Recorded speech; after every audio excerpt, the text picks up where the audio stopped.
Have you ever wondered if heaven is for real?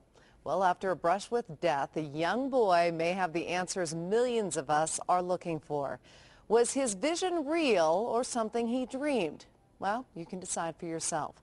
Natalie Tisdale tells us why people are so interested in this little boy from Nebraska. I remember Jesus. There are streets of gold and a lot of colors. I sat in Jesus' lap and then I felt just safe.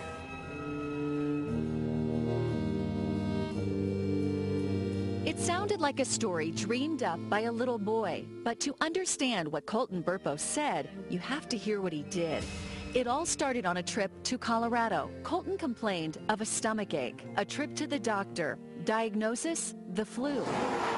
Back home to Nebraska, another doctor, still no improvement. Colton went downhill fast. As parents, we felt sick. You know, what we could have done different. Man, we did this wrong. Turns out for 5 days he suffered misdiagnosed. The then 3-year-old had a ruptured appendix. While in surgery, his parents, Todd and Sonia, prayed in separate rooms. They thought they had lost him. Miraculously, after a difficult recovery, Colton survived. But his story is far from over. There were things Colton did and things he said after the surgery that were out of the ordinary. But until a drive past the hospital 4 months after his surgery, none of it made sense. His dad jokingly asked Colton if he wanted to go back to the hospital. His response? But you know, Dad, and he looks at me in the mirror and I'm looking at him. He says, the angels, they sang to me while I was there. I remember looking in the mirror and he's just dead serious. Colton's story about heaven was about to begin. And I look at my wife and she looks at me and it's like, has he spoken to you? She's like, no.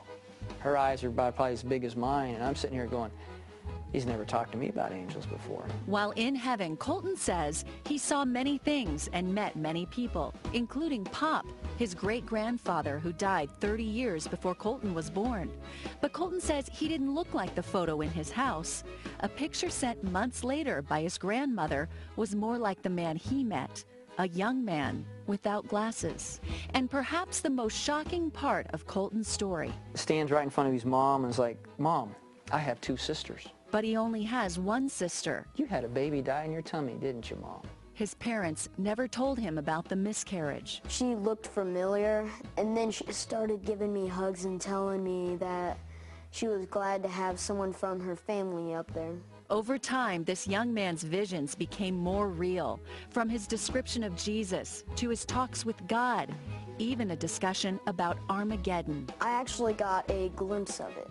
Now, how does a kid make that up? The Burpo family accepted and embraced their little boy's unbelievable story. Todd Burpo is a pastor here in Imperial, Nebraska, population 1,800. Many people here know about Colton's story. In fact, they've encouraged Todd to write a book about it. He did. Here it is. It's a New York Times bestseller.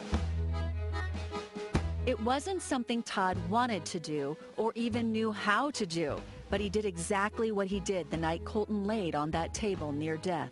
He prayed. God, if this is really you, I kind of laid my fleece out and I said, you know, I don't know how to publish a book, but if you really want me to do this, you're going to have the publishing industry find me. And it wasn't long before that actually happened. So far, 500,000 books have been printed. Bookstores across the country are trying to get more copies.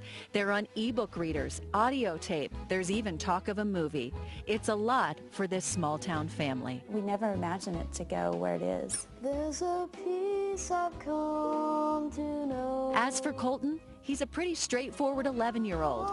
He likes music, he wrestles, and he prays to the God he describes as God. He's the biggest one in heaven. He can hold the earth in his hands. I don't know why God picked us.